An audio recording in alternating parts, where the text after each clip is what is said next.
Maaga tayong magluto ngayon dahil may darating tayong bisita. At gusto raw nilang humigop ng masarap na sabaw. Maglalagay na tayo ng oil. Magluluto tayo ng kinamatisan na chicken. Maggisanat po tayo. Unahin ang bawang. Isabay na natin yung luya. Ay, ang bango. Sibuyas.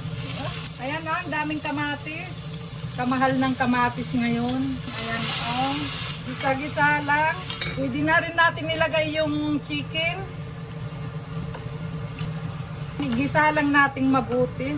Habang ginigisa, maglalagay po tayo ng patis.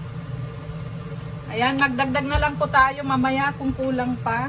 Lulutuin po natin to sa patis muna. Takpan po natin para maluto. Kasama yung patis para magkalasa. Dahil nagmamadali tayong magluto, magpiprito po tayo ng isda dito sa kabila para madali. Painitin natin. Ito ang ipiprito natin, bangus. Minarinate ko po ito ng bawang, paminta, suka, asin. Dinunlis ko po itong bangus na ito. Ayan. Tignan po natin. Ayan, oh. Dito natin lalagyan ng tubig. Nasa inyo na po yun kung marami kang ilalagay na tubig. Ayan, oh. Masarap ang sabaw nito. Kaya dagdagan ko pa 3 cup. Pakuluan lang po natin dito hanggang lumambot yung chicken. Takpan ulit natin. Dito naman sa kabila, maglalagay na po tayo ng oil dito sa fry pan. Ayan, oh, naubusan ako ng oil. May bago pa. Magdagdag tayo ng chicken nor cube. Isa lang. Pangdagdag lasa. Ayan, oh.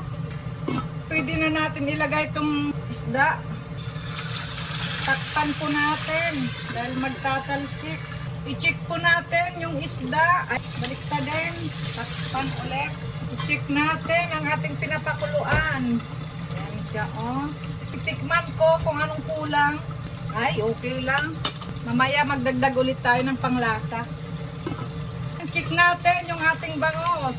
Sit aside po natin. Ito, naprito na yung bangus. Napakadaling magluto, di ba? Oh. Meron pang dalawa, prito na rin natin. Ayan, takpan po natin. Lumabas lang ako saglit at kumuha ng butter spinach. Ayan, oh, napakasaya ng buhay talaga nga naman. Ang dami nating na-harvest. Nasa likod lang ng bahay. Umuin na natin yung bangos. Ayan. Ang galing magluto, oh. Patuluhin lang natin yung oil dito. Ito namang soup ang ating tignan. I-check natin kung malambot na yung chicken. Ayan, oh. Lumabas na yung masarap niyang lasa. Ayan, oh. Ang sarap ng soup nito. Maglalagay pa tayo ng panglasa pa. Powder na sampalok. Lagay na natin lahat. Isang sachet. Haluin natin. Lagyan natin ng green chili. Ayan. At takpan ulit natin. Mamaya na natin nilalagay yung mga gulay kapag naka-absorb na yung chicken ng sampalok na maasim. Ganyan din ba kayo magluto ng kinamatisan na chicken? Check po natin. Check natin kung malambot na talaga. Okay na po yata ito. Man po nga natin.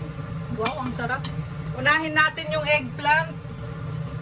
Mga nakaboiled na po kasi lahat ito kaya mauhuli na po ito. Eggplant lang muna, pakuluan lang natin. Check po natin. Pwede na natin ilagay itong mga okra at beans. Tikman ulit natin. Wow, ang sarap. Ang linamnam. Ilagay na po natin itong water spinach. Ayan. Dahil wala pa yung aking bisita, takpan lang muna natin dito at i-off natin dahil mayroon pa tayong lulutuin. Mayroon po akong salmon dito, iihaw lang po natin ito pangdagdag sa bisita. Ilagay na po natin sa grill. Hindi po kasi kumakain ng bangos ang mga Hapon, matinik. Ayan, oh, ang sarap niyang tignan, di ba? Sit aside po natin dito para sa bisita. Ibang putahe habang naghihintay. Ang palaya naman ang ating lulutuin. Walang kakain ito kung hindi ko lulutuin. Kaya samantalahin ko po habang may pupunta't kakain. Nakaluto na tayo ng ampalaya, pritong bangus, Yung na-grilled na salmon.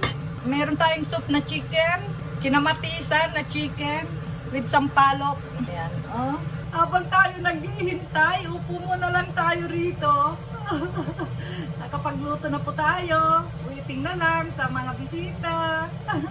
Mabilis tayong magluto kapag may darating na bisita. Masaya tayo dahil may kakain.